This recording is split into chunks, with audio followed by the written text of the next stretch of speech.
I was Michelle. So we're only missing Michelle. Well, we're not having to start. We can hear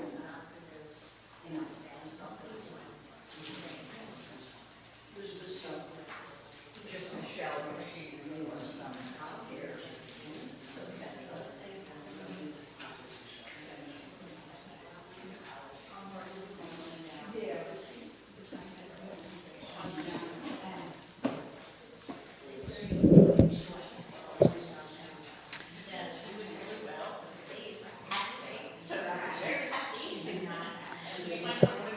Okay, we're finally going to start. And there are some things about Eleanor the Great that you may not know.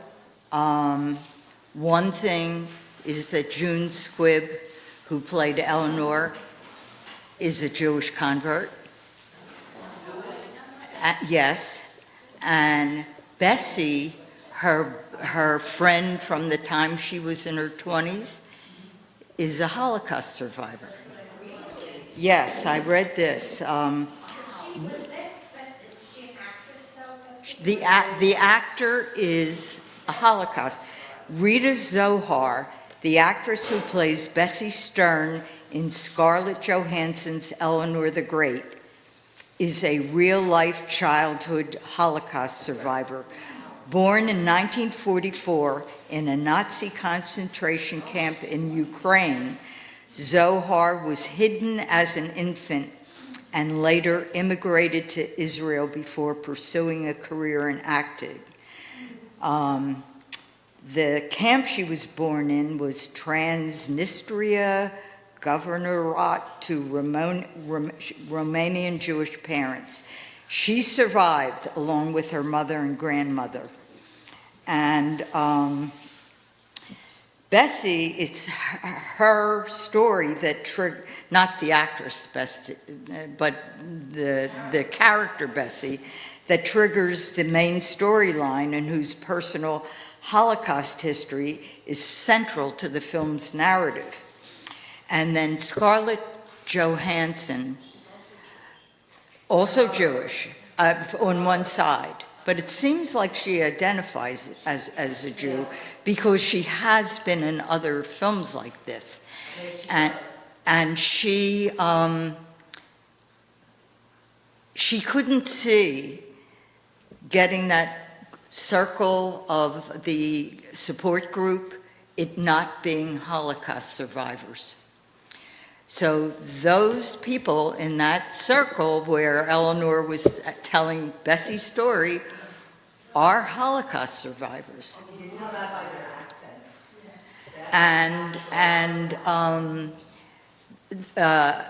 the actress Jessica Hecht, who plays Lisa, the daughter, she's a Jew, very active in her New York temple, and she recruited Holocaust survivors from her temple.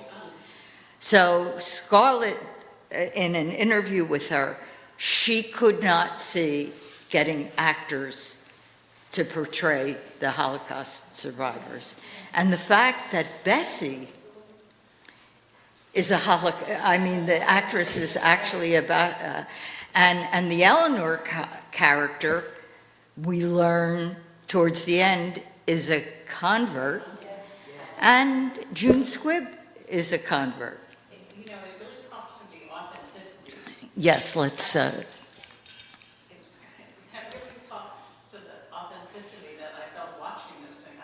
It was a really fast movie for me, and it just felt really like I was watching something in real life. Is that one? Sharon, were you able to hear Elise? Text me. I know that Sharon is watching it live.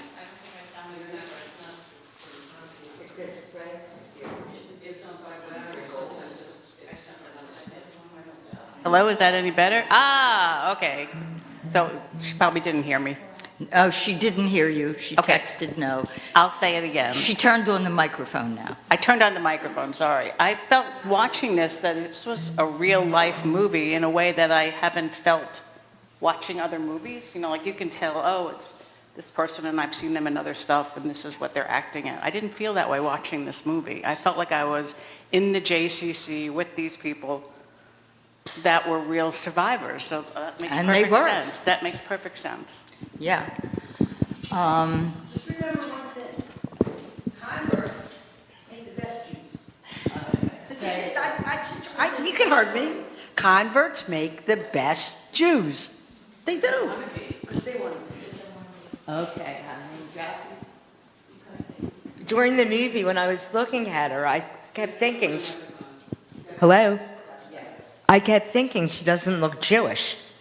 So then, June Squibb, so then I Googled her, and she's 95 years old, God bless her. And her first husband was Jewish, and even after they were divorced, she continued with Judaism. It just became a part of her. Yeah. Okay.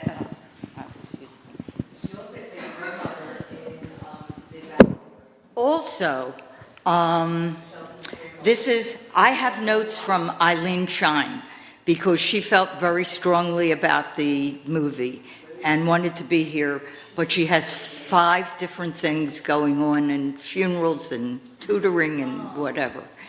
And my impression from Eileen, she was not fond of the Eleanor character. And I think some of it had to do with Eleanor's relationship with her daughter. If you recall, when she first gets to New York, her daughter says to her ma, "Do you like my haircut?"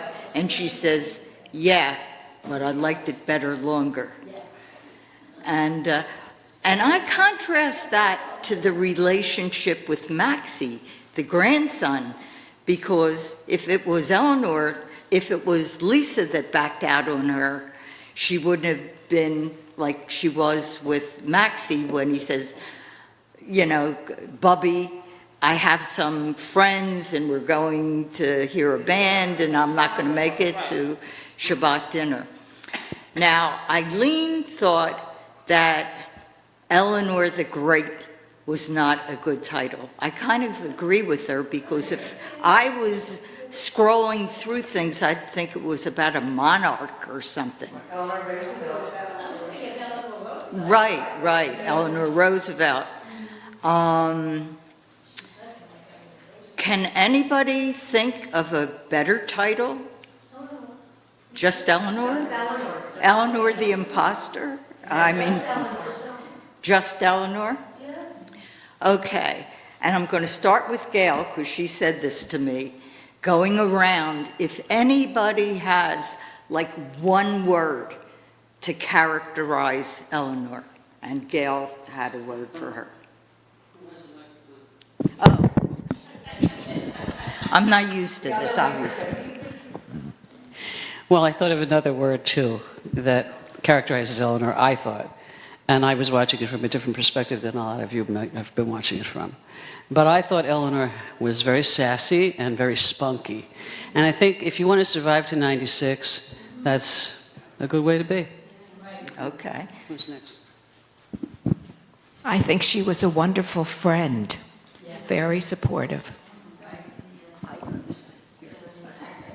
It's more than one word, but I love the relationship she developed with the young girl. Nina. Yeah, and her loss and how she was there for her and so supportive where she wasn't with her own daughter. That Yeah. it did show the loving side of her. And there might have been history with the daughter that we didn't know of, you know, growing up. There might have been a reason for her attitude. Well, if you'll recall, when she was leaving Florida and a neighbor says to her, "Where are you going?" And she says, "Well, back to New York." And she said, "Oh, to visit the kid that doesn't talk to you or the one on Adderall?" So, Oh, that's right. She had another Yes. daughter that they didn't even. well, I don't know who because Yeah. they never went into Yeah, the, they never the other really one. went into the other child. That's right. Like Gail said, she doesn't talk to her. To Rita, if she has, how you would characterize Eleanor?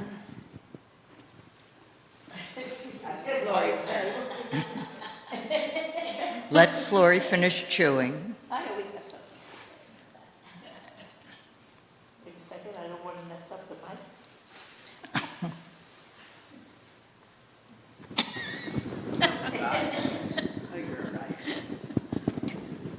I saw her as such a wonderful, good friend, both of them, good friends to each other. Bessie You- and yeah. Eleanor. And I saw her, I mean, when Bessie was telling Eleanor her experiences, it was like I felt like Eleanor felt that she was living it. It became so much part of who she was. And I think that's a tremendous amount of empathy. But then at the second, also I'm wondering, I know there were reasons why, she sort of took on her identity, in a way, saying she's a Holocaust survivor, tells Bessie's stories if it was her story. So morally, that could be questioned, but psychologically, you could maybe understand how come, had to do with grief. She lost someone that she was so, their whole lives were together. And I can identify with that. There's three of us. We're friends since we're 8. And Elaine's in New York, Marcia's in Florida, I'm here, speak to each other practically every day. We have been through so much with each other that other friends don't even realize it and don't even know. So there is such a special bond that you could have with a childhood friend, and especially if it goes through life with you, like with like Elaine and I and Marcia, with 3 different kind of people.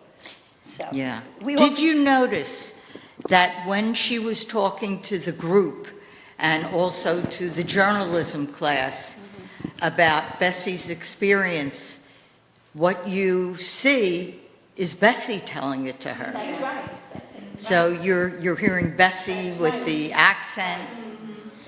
And Lisa at one point says to her, "You don't have an accent." And she says, "Oh, I've been here a long And that time." was the first thing I picked up. She's from the Bronx. What kind of an accent does a Bronx person? This is not a Bronx accent. Barbara? Right. I want to reiterate about the friendship, but it did seem kind of strange that she actually did take on her whole persona and really flew with it.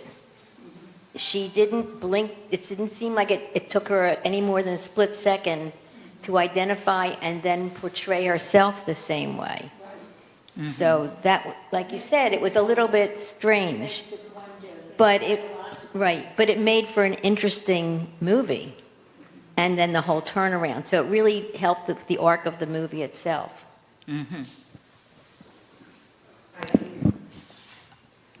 Eileen? If you remember, at the end of the movie, when she told her the story, she had never told that story to anyone before. Eileen Jaffe is pointing out at the end of the movie, it comes out that, It was when and then she died that night. So she actually fulfilled her wish of the brother's story being told. Is how I took it. repeat what Eileen said. Okay, so-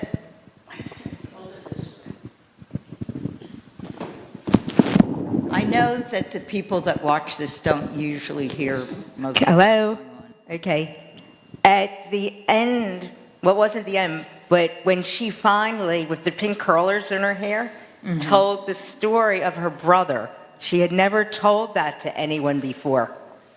And she did want her brother to be remembered that he did live. And then she died that night. So she really, Eleanor fulfilled Bessie's wishes by making sure that her brother, not her story, but the brother's story was told. So that's how I interpreted it. And I thought that was wonderful. Because a lot of the Holocaust survivors will not talk about it. It's a very difficult thing to talk about to some people. Well, yeah. But a lot of them didn't get older. Okay. All right. One of the things that Eileen Shine brought up is a book she read called Liar, where there's a similar subplan. And it says, Raymonda is an elderly immigrant whose best friend has just died. She keeps her friend alive the only way she knows how, by inhabiting her stories. But soon, Raymonda's lies take on a life of their own. It's a review of the book, written with propulsive energy, dark humor, and deep insight, which I think this movie was too. Liar reveals the far-reaching consequences of even our smallest choices and explores the hidden corners of human nature to reveal the liar and the truth teller in all of us. Elise. I wanted to comment on the relationship between, Sorry, that better? I wanted to comment on the relationship between Eleanor and her daughter. Because, first of all, Eleanor reminds me exactly of my mother, who is now 93 years old and is not as spunky, I would say, as Eleanor is. Doesn't lie as much. Well, that's not true. And I'm one of four. So there's my brother, who, of course, is the prince. He can do nothing wrong. And then there's two sisters, who are both younger. And my mother acts very differently with each of us, as well as anybody who comes to visit. So, for example, my cousin, God bless him, comes and visits her once a week. And he drives from New Jersey to Long Island to visit her, which is fantastic. We're very happy about that. It makes Mom very happy. When I see him, he can't stop telling me how great she is and how much fun he has with her. And I'm thinking, who is he talking about? Because that's not any of the siblings' experience. So I think she turns it on and off. My mother turns it on and off. And that was my reaction to Eleanor, is that she turns it on and off with the daughter.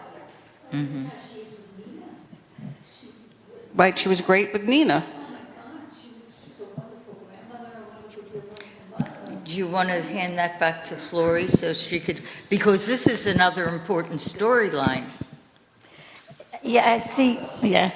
She was wonderful with Nina. She was like a wonderful mother and a wonderful grandmother to Nina, very compassionate, very nurturing, supportive, very nurturing. See, there's all sides of us. So you didn't see that side of her so much with her daughter, but also there was no history. Nina, there was no history. So Nina only knew Eleanor from today. And it was like you wipe the slate clean and you can have you know how to make a kind of relationship. You want a relationship and you figure out, okay, how can I make this relationship the way I would like it to be, and a good one. So I like Nina. My heart went out to her. Huh? Oh, yeah. Yeah. And I was just curious, what is her ethnic, is she biracial? She looked like she was She's obviously biracial. Yeah, biracial. In real life, too. Oh, in the movie, that I know. Oh, in the movie, her Yeah, mother yeah, but was I Jewish, mean in yeah. real life, what her, I know she's biracial. I Googled it, I forgot that. I Google everything. The other thing, her father, who was this famous journalist and all, at the end, he said the whole thing had to do, the whole piece that they presented had to do with grief. Yeah, Grief, which is true. yes. but there was so much more to it than that, so. Was any narrative? Also, Yeah, that's true. also for, when Wait, Gail, let Gail. And we don't Also, forget another Barbara. interesting turn in the movie was when Eleanor was approached first by Nina, she refused. And Nina called her numerous times because she really wanted to interview her as a survivor and tell her story. Eleanor was refusing because she knew that she wasn't the survivor and she didn't want to have to do it and she just didn't want to do it. So, but when Nina admits to Eleanor that her mother passed away 6 months ago, and then she excuses herself from the Shabbos table and goes into the bathroom and doesn't come out for a while because she's hysterical. She's crying from grief and loss. And then Eleanor looks at her watch and, boy, it's been a long time and I'm going to find out what's going on. As soon as she saw her in that really fragile state of grief when you lose somebody, and her whole attitude changed. He just did a 180, and she became like I don't want to say a confidant, but she was like a support person for this girl who had we didn't see any grandmother in the movie of hers. Her father wasn't supportive. He was in his own grief. So, but that was the turnaround for her, I thought. Now, Barbara hasn't. You don't want a word characterizing Eleanor? How did you feel about the movie? You don't want to say how you felt about the movie? Okay. Say hello. Okay. Did you see the movie? Yes. Okay. Well, it would be interesting to get a different,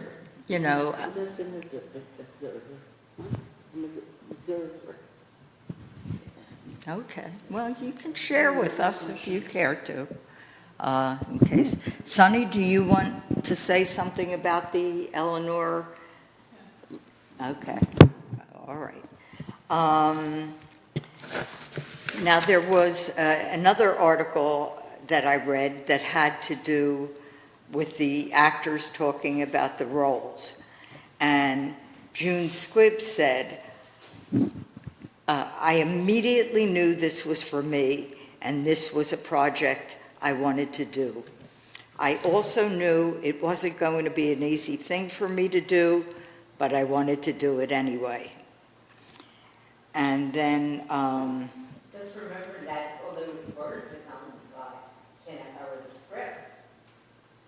oh yeah, the script at that age, remembering that. Remarkable. Okay. And it said, the interviewer asked the girl playing Nina sometimes seems like the most emotionally mature person in the film. What was your take on her? And she said, initially I could see that she had so many things she wanted to get off her chest and so many feelings that she really wanted to connect with somebody. She wasn't finding that in her home life. When she met Eleanor, she saw her as a distraction that she could really focus her energy on.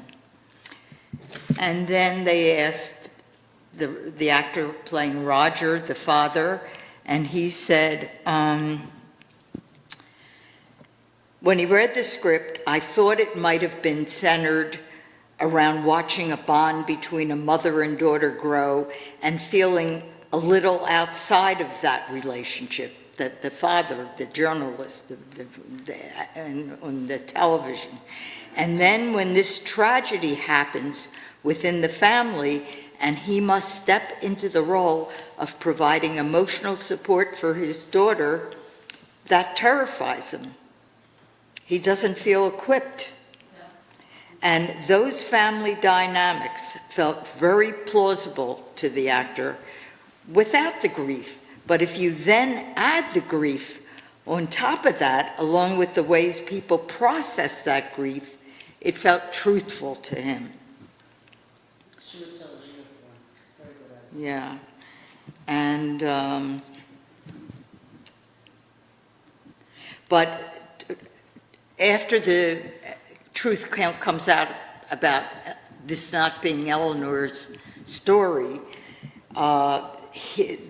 Roger wants to help his daughter by separating her from Eleanor and the lies. That's how he sees, this is something I can do. I'm not warm and fuzzy, but I've been a man in this world, I'm a journalist, and, I know, and she's getting a taste of somebody lied to her and took you in. So. And he finally admitted to his grief too, when he was doing the broadcast. Yeah, his grief. He didn't have a way to process his grief too. And the interviewer asked June, how did you reconcile Eleanor's lies with making her sympathetic? And she said, I just wanted to make her human. If the audience understands her, they'll forgive her. We really have that sense of forgiveness at the end. And then this goes on to see how important it was to Scarlett Johansson. She was being interviewed, that she had real survivors, and she thought that it added another layer of depth to the scenes where the actual Holocaust survivors were in the scenes. Does anybody else have any? You're good.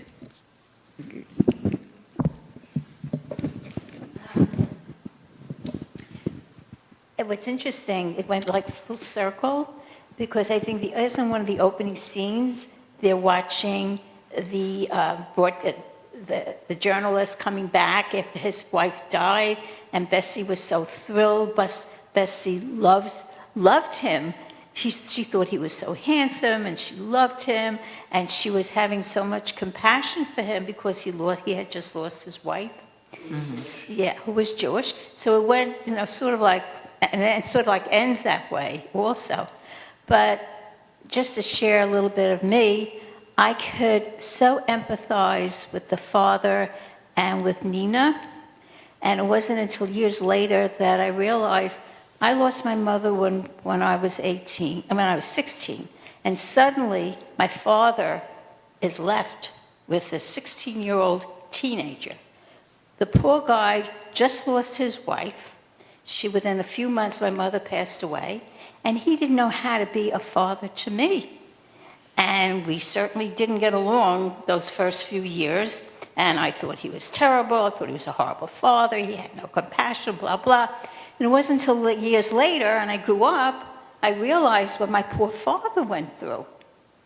He lost his wife and his best friend, his Annie, and left with this kid who was obnoxious, basically. I'll admit it, So, Now is your sister older than you? She's almost 9 years older. So she had just given birth. She had just had her first child, and she was busy. He was an infant, and she was busy taking, care of him, and her baby, and so and I was left. I felt like I was really left. It's horrible. So I Googled Eleanor the Great, and what it says, it is not a strictly true story, but a fictional film. But what's interesting is that the screenwriter, Tori Kamin's real grandmother, inspired her to write this story. So I guess it was about her real grandmother. Yeah, well, but I read something about that too. She said, but my grandmother was nicer and sweeter. Because you wouldn't really consider Eleanor sweet.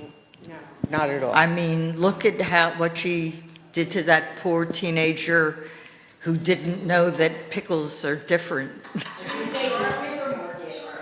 Yeah. And she said, and you turn right, and Oh, yeah. I would character her as chutzpah. Husband, yeah. That's another thing. You know, also, I think as we get older, I understand what I want to say. So Flory is saying, as we get older, we earn saying what we want to say. Still, we have to be a little kind. Yeah. It seemed to me that Eleanor had no filter. At least during, I don't know, in her younger years, though, it seemed to me that the daughter-mother relationship wasn't a new, this was a long-standing relationship. Mother was very critical, I mean, not Ellen, but the daughter, because the daughter realized now how beautiful she is, and Eleanor said, yes, you're always so beautiful. And the daughter said, well, why didn't you tell me that all along? Okay, repeat yourself. I know that when I was Oh, Barbara? That you say. No, when I was away and listening, so it's, I really appreciate your making sure everybody has this mic, because I could not hear the conversations when people were answering. So, there you go. No, it seems to me that Eleanor was very, very critical of the daughter, and my heart went out to this poor kid, basically, because the daughter realizes now, as she's older, that she's really, is pretty like now, so, in the present. So Eleanor says, well, you were always beautiful. So the daughter says, well, then why didn't you ever tell me that when I was younger, Was she women probably listening? Yeah, she was, I think Eleanor was tough. I think she was tough. I think Eleanor, the actress that played her, James Wood. that's really how she is, kind of like as a personality, caustic. Caustic is the good, She Caustic was not a warm personality. and fuzzy mother. Right, and so it was a perfect cast for her. Yeah, she saw the script and she said, like it said, she said, I want to do this. Yeah. On the original Big Bang Theory, she played Sheldon's grandmother before Annie Potts played it on Young Sheldon. Who, the daughter? No, Jean Squibb. She played Sheldon's grandmother She was also in Nebraska, if anybody. on the Big Bang Theory, She was in and the- she had that same kind of personality. In Young Sheldon, they kind of changed the grandmother's personality, but she was more like that originally. Nina. So, and our resident psychologist here can tell you this. Mother-daughter relationships are tough, right? Because, most of you knew my mom. My mom was tough, basically because of the times she was raised. Depression era and all that stuff, they were tough. So they were tough, and it was, look, I will tell you now, when I got sick, my mother was a mess, but on the outside, it was, she'll suck it up. And that was what it was. If you fell on your knee, you went to the medicine closet, you got your mercurochrome, you put it on, and you were fine. But that's just the way they were because of the times that they were raised. Now, whether our kids see us that way or not, who knows? But mother-daughter relationships are the root of your psychology. And you can't keep blaming mothers, Right, but you know what I'm saying. The relationships are tough. relationships here in the original, the family world has an impact on relationships. Repeat what Flory said. Mother, Or, siblings, tremendous impact. And in your case, you, when your mother died, and your sister was there, it was a different family. Yeah, she's 9 years older than me. I was like an only child. Yeah, I feel, My brother's 7 years older than me, yeah, you know? yeah. It's a different family. Because like when I was 4 or 5 already, my sister was out, she was hanging out with other kids, she was dating, all that business. She was never around. I don't ever remember her around as a kid. But as I as got your older- father got older and you left home and We did had your- a wonderful relationship, my father, because I grew up too. I was able to understand how come my father was the way he was. You talk about the era. It was during the Depression too. I mean, I was born in 42. My sister was born in 30 and 34. So they struggled. It was tough. That was one of the reasons why there was such a big age difference, because it wasn't until he started, you know, in the early 40s, they got out of the Depression, so they felt they could have another kid. But, yeah, it was like, I was like an only child. I can say. Okay. That. My sister We felt welcome Fran. And she Okay. said, my sister felt I was spoiled. Okay, I she was a came right spoiled from kid, too. PT. So, Okay, well. no, you don't need to be sorry. We can. And Fran, we anything can- you want to discuss about the movie Eleanor I'm the Great? going to throw some. I'm going to throw some questions at Fran. She'll even wait. Well, I asked everybody to, and not everybody did, but if they care to, have a word that characterized Eleanor. We've gotten words like sassy, caustic, good friend, chutzpah. We did not get a word like warm and fuzzy mother. Definitely not. But after her friend died, she was very lonely. And I felt sorry for her for that. And what she did was awful, but you could understand why she did it. So you feel what she did was awful? She should not have done it? Because she was being dishonest to the group. So did I mean, you... for the fight to take on the persona of her friend who had passed away. So you think that you disliked her for that, or you... Yeah, but she kind of came into it. I mean, I didn't like her for that, but I saw her overall as a sympathetic character. Okay, June Squibb was trying to present her as a sympathetic liar, but, you know. That got it. Okay. Now, Barbara has something to say. Correct me if I'm wrong, but the mother lived in Florida. She was away from the daughter and the family. For years. Right. She came home, and the daughter was taking over. Am I wrong? But didn't she say, do you want to go to live at a place, or am I right? Well, that is wrong. She did not give the mother her space. And I understand where she was coming from. So Eleanor was not wrong. Yes, she was wrong by what she did, but the daughter did not welcome her. She just went right in like a Jewish The daughter was immediately looking for some place for her. Exactly. She wanted to get rid of her. And, you know, there's that coming back from Florida. Mm-hmm. And she just wanted to take over. The daughter just wanted to take over. And it really burnt me up.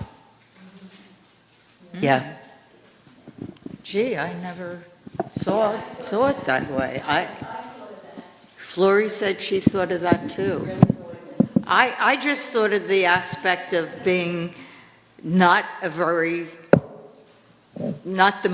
mother of the year. Yeah. Right. Right. Speaking of 90s, you know, I live at, where do I live? Ann's Choice. My next door neighbor is 95. There's another woman who's 95. You would never, ever know it. The mind is unbelievable. I take this 95-year-old woman every 3 weeks and we get her nails done. She's like a friend. And I said to her yesterday, you're 95. Do you ever forget things? She says, yeah, I forget. But then it comes back to me. So I'm thinking, well, that's wonderful. And I really feel that the daughter did an injustice, and I saw it. And she said it was independent living. That wasn't independent living. You know, the guy, it's more like maybe assisted living. Okay, I'm sorry. It was not independent living because she's in a community room. Somebody comes over. Do you want ice cream? Do you want this flavor? No, it's not. You don't get that. Independent living against choice is not like that. It was more like maybe assisted living or something. But she maintained her dignity there, the way she is, her feistiness, her independence. I'll have ice cream, but I'll have 2 scoops, and this is what I want. And she was in charge. She was And still what kind in of charge. pickles do you have here? Yeah, she was still in charge of her life, but that was deceptive by the daughter too. I picked all that. Fran? I also felt very sorry for her because every Shabbat dinner she was by herself. And that was very sad. She wanted the grandson, the daughter, everybody was busy.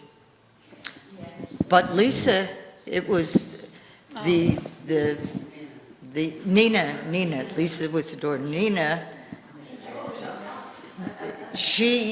it was wonderful for Nina because she had like nobody. Her father was a cold potato. Yeah, but you were wondering because one thing that Nina told Eleanor was fighting. They were fighting a lot, but obviously they didn't separate. I'm wondering if he has had an affair, because wasn't there a phone call? And Nina picked it up. There was a phone call, and Nina picked it up, and she said something, my mother's not here, or something. Yes. Yeah, I'm wondering if it wasn't like a girlfriend that the father had, too. I took that to be a solicitation for him call, because my husband's been 20 years and I still get calls like that. Oh, okay. Asking for him. Oh, Can I talk to him? Yeah, go to the secretary. And then they don't understand. Michelle? So that's how I took that. I was just listening peripherally, and especially what Barbara just said, because everybody knows I live at Centennial, and there's people there like younger than me, but like 103, in their 90s, and a lot of them are widows. And I didn't hear all that Barbara said, but my community has become my extended family. And when it's ever the holiday, I have, like Eileen knows, Jeanette across the hallway is 89. She comes in, and this one comes, and that one comes, and we all check up on each other. So I really can empathize and understand Eleanor. She just wanted to belong, and she got herself in there, and she didn't know how to get herself out of it. Like, she got herself so deep. She just wanted to belong, and she loved She her didn't friends. intentionally She go didn't into need a to. survivor's No, group. she didn't. She just wanted The to get Sadie or whatever said, oh, she welcome. just wanted to get involved in a class, and she didn't know what she was getting into. And then she was so much being like her sister from another mother, like me and Rita. Everybody thinks we're sisters because we're so enmeshed like each other. Because you have curly hair. Well, and it really goes back more than that. I met her 40 years ago. She knew my cousins and was at those family things before I knew who Elle and Rita were. We met him at a family bar mitzvah. I mean, like in Florida. How crazy can that be? So our lives have like intermeshed over 4 decades. So I can understand that. But you told me that you were sisters. You told me that you were sisters, you remember? Yes, you did. And we were at the Buck Hotel. We were at the Buck Hotel, 6 of us. And you said you weren't sisters. They're more sisters than their own sisters. Yeah. But you were talking about Centennial. 2 weeks ago, I sat and I played seated volleyball. And they use a big beach ball. There was a woman 2 seats next to me, 102. And she sat there and was just going like this. Going like this. If the ball went out of bounds, she didn't get up. But she was strong. 102, 100. And this is all independent living. Isn't that amazing? There's a lady that plays bingo with us on Monday nights. She's 102. And every time she calls B13, she goes, Ann, that's a good number because she's born on whatever month on the 13th. And everybody will say, Ann, that's a good number. Like, really, 102. She's still playing. Age is only a number, ladies. Yeah. You'd be surprised. living at a place like this and you, it changes your whole, the whole dynamic just changes. Exactly. Because there's people around. Yeah. All I'm going to say is, Barbara, who did you first meet when you came to Owen? You and my mother. My mother loved Barbara, and my mother was 98 when she died. When she came here, I don't know. She loved you guys, and all of you in here had some. Well, you didn't, Barbara, and you did. You used to pick her up. But anyway, so, you know, and Iris, may she rest in peace, used to say, your mom is what I want to be. I want to be, I want to be. Look at this lady. I had a relationship with her from the day I joined this place, which is 41 years ago, or 42. And she was like this young person. Young. You were 40. Right. Yeah. So, Well, on the other end of the spectrum, Dale and Randy, our new young congregants, I have formed a connection and a bond with them. And, I'm the adopted grandmother. And, they have become like family to me. And we're the bubbies. We babysat for Leora. And actually, Leora is speaking more now, and she saw my picture on the thing out in the lobby, and she pointed to it and said, Eileen. Oh. So I feel so honored and blessed. So you see, I'm now the older one, where she was the younger one. So it goes full circle at OHEV. Did somebody? Now, there was another thing that Eileen wanted to say. Eileen did not. Your friend wants to say something. I'm sure. Wait. She's a teacher. She can talk loud. No. You can't hear her on the Zooms. She's a teacher. Yeah, but you can't hear her on the Zooms. Yeah, I'm sure this was brought up before I came in, but I thought what the daughter did to her at her bat mitzvah was awful. And I just felt so bad for her. Yeah, at synagogue.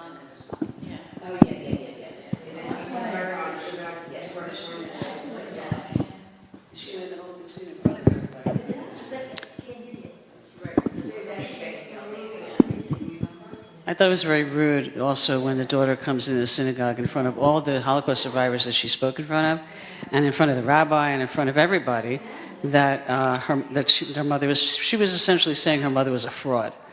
And I thought that was the rudest thing. I mean, I don't know how Eleanor could have. Maybe it was forgiven her for that. payback for her mother. Well, payback years or not, it was in a synagogue on Shabbat, and I was uncomfortable with that scene. Yeah. But she walked into it, not knowing what she walked into. Remember? She didn't know because The grandson was in the cab with her. She was supposed to be going to the JCC. And then she got out of the cab and got in the other cab. So they just followed her there. Until they walked in, they didn't know what was going on with the bat mitzvah or anything like that. So the daughter was kind of in shock to what she walked into. So it goes both ways.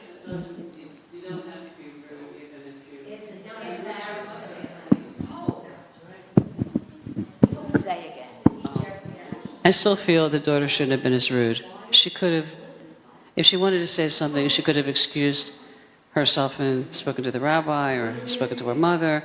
I mean, just to walk up to the bima and say, "Excuse me, Rabbi, can I speak with you for a minute?" And Okay, what there's ways you bothered could have done it. Eileen Shine about the whole bat mitzvah thing was not any of this. It was that when she met with Rabbi Cohen and he said, okay, we'll do a bat mitzvah in a couple weeks. Well, Eileen tutors the bar mitzvah kids. And she said that was totally implausible and unrealistic. She's 95. There wasn't going to be the same thing. She's 95. Who knows how long she'll be around? She made an honorarium bat mitzvah. What's the big deal? What's the big deal? Oh. Yeah. I'm gonna read the total portion. No. That's the way I look at it. Yeah. And one other thing that I don't, there's nobody here that's a convert, right? Okay. Yeah, yeah, I am. Eileen said it would be interesting to get a convert's opinion. And I would think more it would be interesting to get the opinion of a child of a Holocaust survivor. And we have one. Not a child sitting around here. Gail. No, she's not a child of it. No, her husband is. Her husband is. But wasn't your mother involved in? His mother was a Holocaust survivor. He was also a survivor, a child survivor. His mother's story is really the one that's it's more than his, even though there were some things that he went through as a child. But he didn't see the movie yet. I'm going to see the movie with him this weekend. I saw the movie last night with Naomi. And Naomi's been very sick for a long time and very suffering a lot and rarely laughs. The first 15 minutes of that movie, we laughed our eyes out so we were crying tears. When they went into the supermarket and the camera spans the pickle, the first scene, she looks at, Naomi looks at the screen, she sees the camera going over all the pickles, and she said, "Where are the Clausens?" And so when the woman asked for Clausen pickles, that just had her. Naomi knows June Squibb from many different movies that she's seen her in and loves her as an actress. And so she was hooked from the very first minute. But I have to tell you that the first 15, 20 minutes, we laughed a lot because we saw not only ourselves in that relationship, but not exactly the same, but she was very drawn to the elderly people and their relationship. And she related that also to my mother because she was very close to my mother. And my mother was spunky. She worked in a supermarket, demonstrating, It was very reminiscent for her. But the last 20 minutes of that movie, or maybe the whole rest of the movie, we were crying. We were just crying. We could not stop crying, the two of us. I'm looking at her, she says, "Don't look at me," because we were crying. It was very sensitive. So, I got to do this. But my mother always used to say that you should not label people like John and Jan. They rhyme. That John and Jan. That once you have converted, you do not say you are a converted Jew, like in amongst us. You are Jewish, but not even any of that. Just say nothing, because she's a Jew. Because it's really hurtful. It's really hurtful to say that, right? It's hurtful and you're not supposed to do it. And you're not supposed to do it, and that's it. You're Jewish. Well, according to the Jewish Book of Why, someone that's born Jewish and then goes in the other direction, away from Judaism, it says no matter what you do in life, born a Jew, die a Jew. You're still accepted as being a Jew, no matter how you lived your life. I don't know, she probably told you this. When my parents lived in the Northeast on Tyson Avenue, they had a neighbor. She had moved in, and my mother, she was a Jew, because my mother knew her mother, but she was a Catholic. And my mother would say, she was very critical of that, because once a Jew, you're always a Jew. And she converted to this woman, this girl who was probably my age now, converted to Catholicism. Well, who knows? I don't remember the story. But that's the truth. Once a Jew, always a Jew.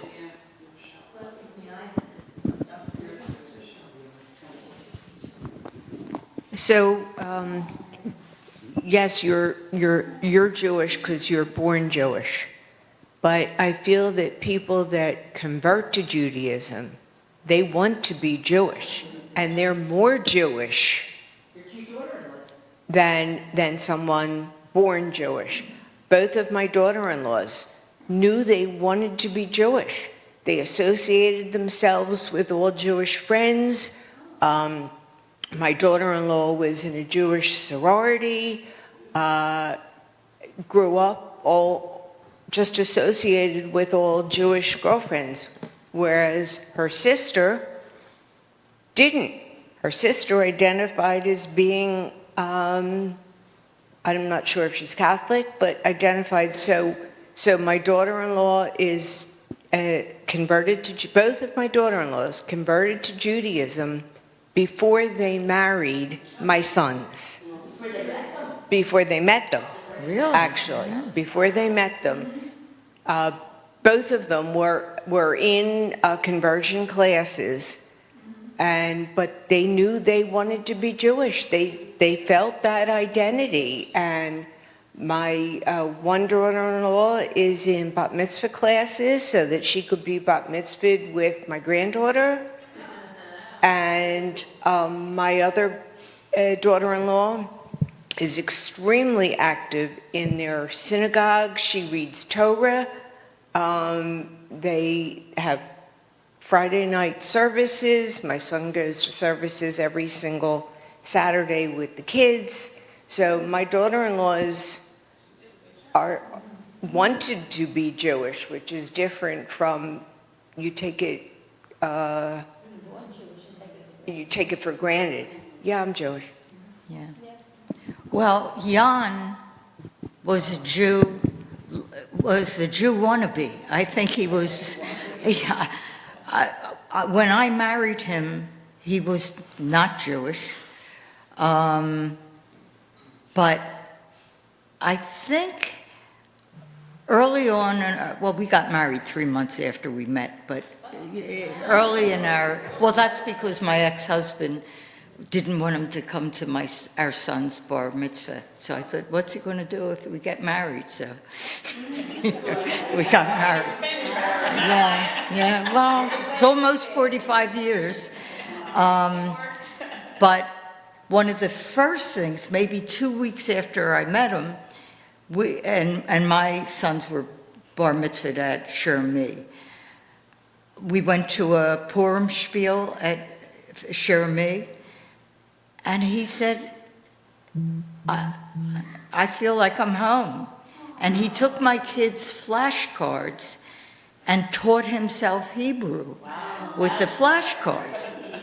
And then our next door neighbor was a principal of the Hebrew school at Temple Zion, and she took him to Temple Zion where they taught him how to pronounce it. I couldn't tell him, and when he started harassing me about being kosher, I said, what kind of monster did I create here? And he nagged me for long enough that I did it for a little while. And You're not kosher anymore? no, because I came home unexpectedly, working on a Saturday, and came home and saw him sprinkling Parmesan cheese on some leftover meatballs and spaghetti, and I said, no more schlepping into... Rita's got a better story. Rita, tell your story. Oh my God. Tell your story. Tell everybody your story about Albert. In the restaurant. Oh, right. So years ago, we're from Tikva Montefiore, and it was a fundraiser at Friendly's, and we went to the fundraiser, and the rabbi came and just went table to table just to socialize with people and would sit down with you. So Albert ordered, and this is before the rabbi came to sit down at our table to talk. Albert had ordered clam chowder and a cheeseburger. Bacon cheeseburger. And a milkshake. And with that, the rabbi came over to us and sat down at our table. And I'm like, all right, what do we do if the food comes? And the rabbi was very, very nice about it. The waitress came, put down all his food, and the rabbi politely said, all right, let me go on to the next table. Wow, and he was Shemer Shabbos. He was very observant. I will one-up you. When Jan and I went to a Jewish marriage encounter about it because he was looking, we were going in Friday nights to different synagogues, and it was a weekend. I don't even know if they have these encounters, marriage encounters anymore. It was the last day, and a couple that were very active in marriage encounter presented, and they were wearing Ohev t-shirts, and it was Leslie and Marv Crathen. It was Leslie and Marv Crathen. And Jan approached that rabbi, because there was a rabbi that was, and he blew him off. He told, which is apparently some old tradition that you've got to reject somebody who wants 3 times and they have to beg.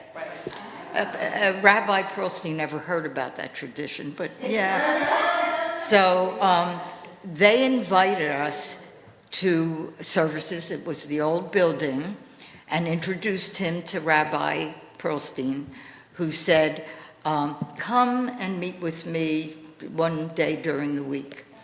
And Jan, who had been reading for a year just about Jewish history and all that kind of stuff, but he must not have been reading about kashrut. So he thought he was just going to meet with the rabbi in the office for 15 minutes, but Elliot was late, and he had something else, and he had something to do that night, and he said, I haven't eaten, come on. Jan had no money with him, but they went to Jake's, if Jake's was still here at that time. And he says, and Jan thinks, I've got to impress him. I've got to impress him. He ordered a Reuben. And the rabbi paid, because Jan hadn't brought any money. So the rabbi paid for Jan's Reuben.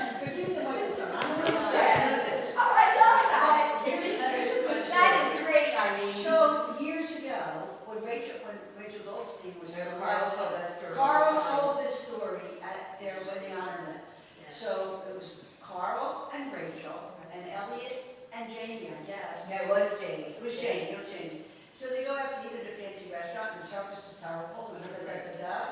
What did they bring over to the table? Compliment. So Carl didn't know what to do, but they ate. Elliot didn't eat it, but they ate. See, and I've learned that, so I've got some kosher friends too. And you know, you do what you want. And nobody is going to criticize you because you've done. I'm looking at one right across the left. Nobody is going to criticize you. And that's that. And one other thing I want to say is that we're all Jewish in this room. And there's no level of Jewish. There's Jewish, Jewish. So whether you keep kosher, whether you don't keep kosher, whether you come to services, whether you do this or that, you're Jewish. And I don't, so that's another thing. I can't stand it when people say to me, well, you're Jewish, and you're more Jewish than I am because you go to services. Well, I'm not. I'm Jewish, and that's that. Done. I just want to say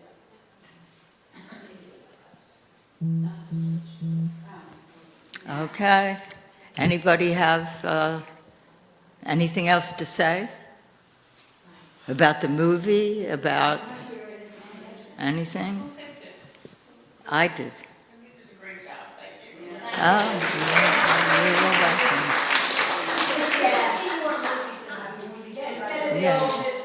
Yeah, I'm not qualified to analyze a Torah portion or anything like that. So, but this I can do. Oh, great. Thank you. There's snacks out there. They're still out there.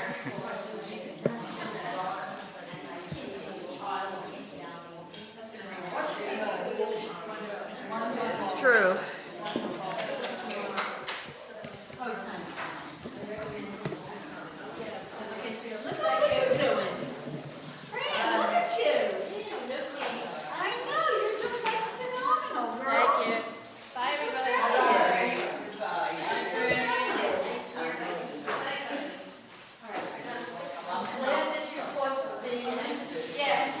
And you can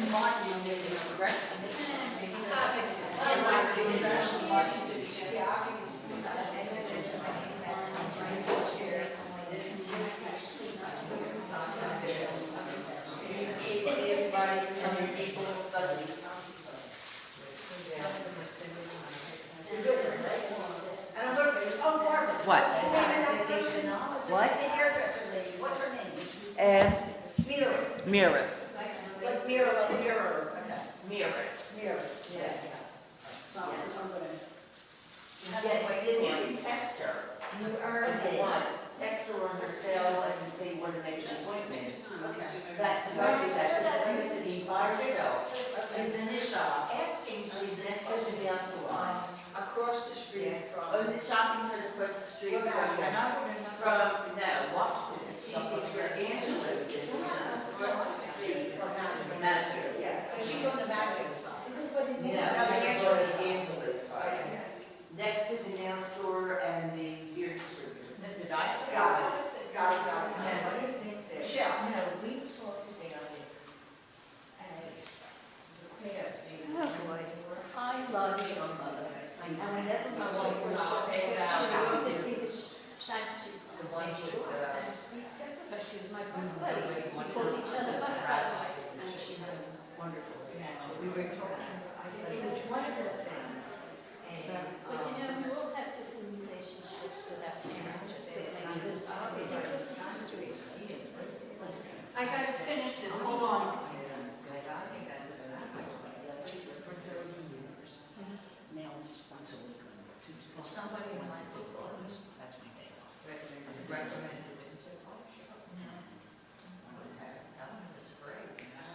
Yeah, I think the name really wasn't a good idea. No. It's not that I'm putting over it. I could go on with Mary, because they thought she was great. But to say, oh, that's Sunday. I mean, I'm going to come to see her. So is it too late? Don't worry about I have to send them a check. it. Don't worry about it. See, I hate to commit to it. Michelle. Wait a minute, hold on, I gotta add something to my speech that I just got corrected about.